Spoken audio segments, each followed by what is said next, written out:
Sabe aquela sensação de que a informação entra por um ouvido e simplesmente sai pelo outro? Pois é.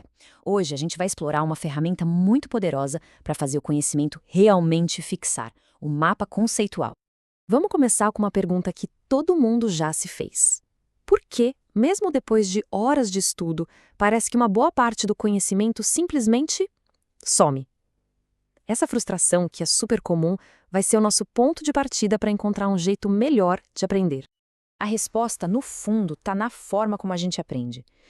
De um lado, existe a chamada aprendizagem mecânica, sabe? Aquela que é arbitrária, literal, a famosa decoreba. Já do outro lado, a gente tem a aprendizagem significativa, que é totalmente sobre integrar o conhecimento novo com aquilo que a gente já sabe. E é aí que a mágica acontece. Vamos entrar na nossa primeira parte, além da memorização. É aqui que a gente vai entender por que só decorar, no fim das contas, não funciona a longo prazo. E agora, a segunda parte. O que é um mapa conceitual? Chegou a hora de apresentar a solução. O que é exatamente essa tal ferramenta? Bom, a definição é essa aí. Um mapa conceitual é, na sua essência, um diagrama. Mas não um diagrama qualquer. Ele mostra as relações entre conceitos. E a palavra-chave aqui é organização. Ele é organizado em hierarquias, mostrando o que é mais geral e o que é mais específico.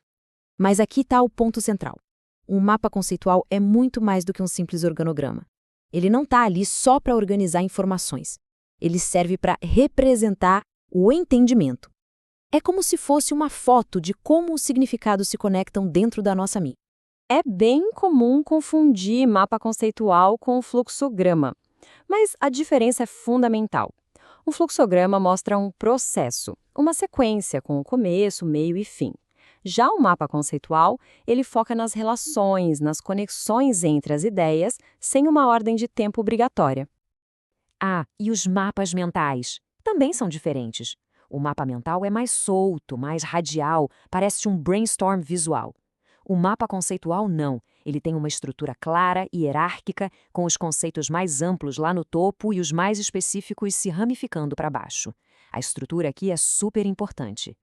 E para construir um WordMap é bem simples, são basicamente 3 elementos. Primeiro, os conceitos, que ficam dentro de caixinhas ou círculos. Segundo, as linhas que ligam esses conceitos. E terceiro, o mais importante de tudo, as palavras de conexão que a gente escreve em cima das linhas. É isso que transforma o desenho numa série de frases que fazem sentido, tipo, o céu é composto por gases. Nossa terceira parte, a teoria da aprendizagem significativa.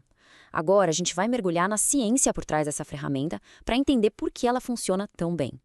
A base de tudo isso vem do psicólogo David Ausubel e da sua teoria da aprendizagem significativa.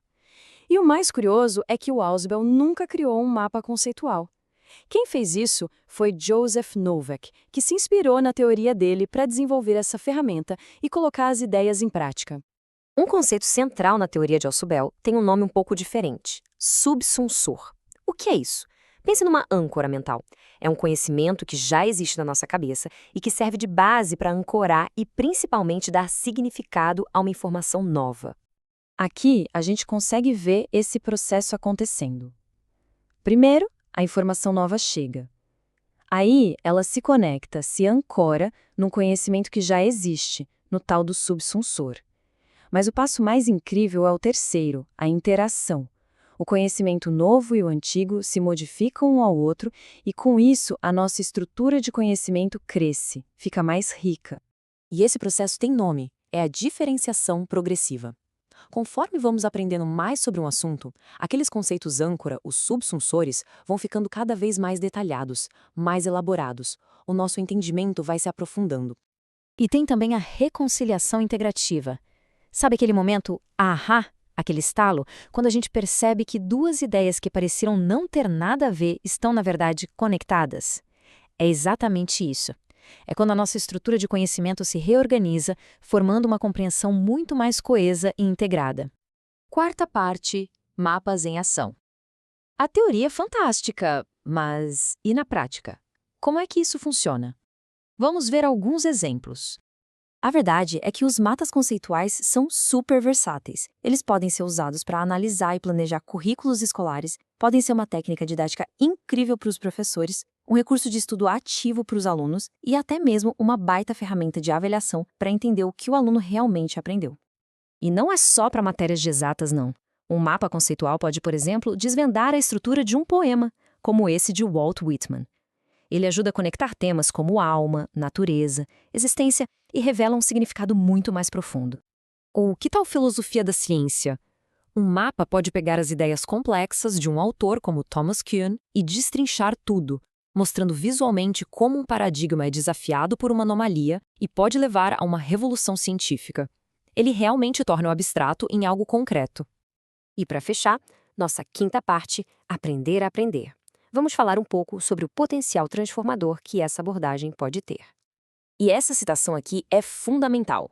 Não existe um mapa conceitual certo ou errado. Ele é um retrato dinâmico do entendimento de quem o cria naquele exato momento.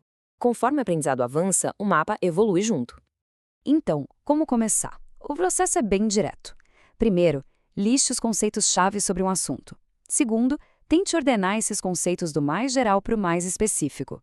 Terceiro, conecte tudo e não esqueça de rotular as linhas com as palavras de ligação. E por fim, o passo mais importante, refinar. A primeira versão é só o começo. O legal é reconstruir, melhorar e até discutir o mapa com outras pessoas. Para terminar, fica essa reflexão. E se aprender não fosse sobre memorizar, mas sim sobre conectar? O mapa conceitual é mais do que uma técnica de estudo. Ele é um convite para mudar o nosso foco, para a gente transformar fatos isolados numa rede de conhecimento que é viva, conectada e, o mais importante de tudo, duradoura.